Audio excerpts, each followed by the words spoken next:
পশুর কামড় কিন্তু জীবন নাশের কারণ হতে পারে। চলুন আজ জেনে নিই এমন পরিস্থিতিতে জীবন বাঁচানোর সঠিক উপায়। কখনো কি ভেবেছেন পশু কামড়ালে বা আছড় দিলে সাথে সাথে কি করা উচিত? সঠিক পদক্ষেপ কিন্তু জীবন বাঁচাতে পারে। এই কামড়ের কারণেই হতে পারে র্যাবিজ বা জলাতঙ্ক।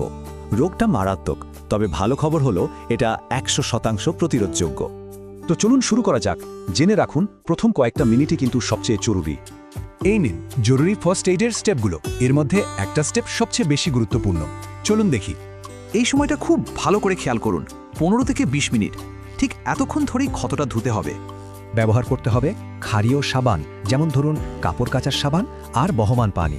এটা ভাইরাসের জীবাণু মেরে ফেলে। আর হ্যাঁ, কয়েকটা কাজ একদমই করা যাবে না, যেমন ক্ষতস্থানে ব্যান্ডেজ বা সেলাই করা। এই ভুলগুলো এড়ানো খুব জরুরি। ফার্স্ট এই তো হলো, এরপর অবশ্যই হাসপাতালে যেতে হবে।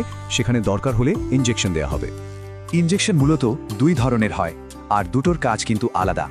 র্যাবিস ভ্যাকসিন আপনার শরীরকে ভাইরাসের বিরুদ্ধে লড়তে তৈরি করে। এটা একটা দীর্ঘমেয়াদী সুরক্ষা দেয়। আর র্যাবিস ইমিউনোগ্লোবিউলিন বা আরআইজি দেয় তাৎক্ষণিক সুরক্ষা। এটা রেডিমেড অ্যান্টিবডির মতো কাজ করে। এখন প্রশ্ন হলো কখন কোনটা লাগবে? আসলে সব ক্ষেত্রে কিন্তু আরআইজি লাগে না। এটা নির্ভর করে ক্ষতের উপর। এই টেবিলটা দেখলেই ব্যাপারটা পরিষ্কার হয়ে যাবে। সহজ কথা, ক্ষত যত গভীর সুরক্ষা তত বেশি দরকার। তাহলে মূল কথা কি দাঁড়ালো? রক্ত বেরোলে বা ক্ষত গভীর হলে ভ্যাকসিন আর আরআইজি দুটোই কিন্তু লাগবে। কিন্তু এই জীবন রক্ষাকারী চিকিৎসা কি বিনামূল্যে পাওয়া যায়? আর পাওয়া গেলেই বা কোথায়? অবশ্যই দেশের সব সরকারি জেলা হাসপাতাল আর উপজেলা স্বাস্থ্য কমপ্লেক্সে চিকিৎসা একদম বিনামূল্যে পাওয়া যায়। আর একটা জরুরি কথা, যে পশুটা কামড়েছে সেটার দিকেও কিন্তু খেয়াল রাখতে হবে।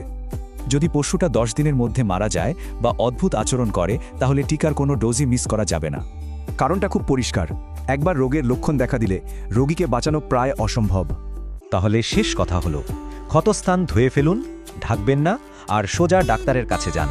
এটাই বাঁচার একমাত্র উপায়।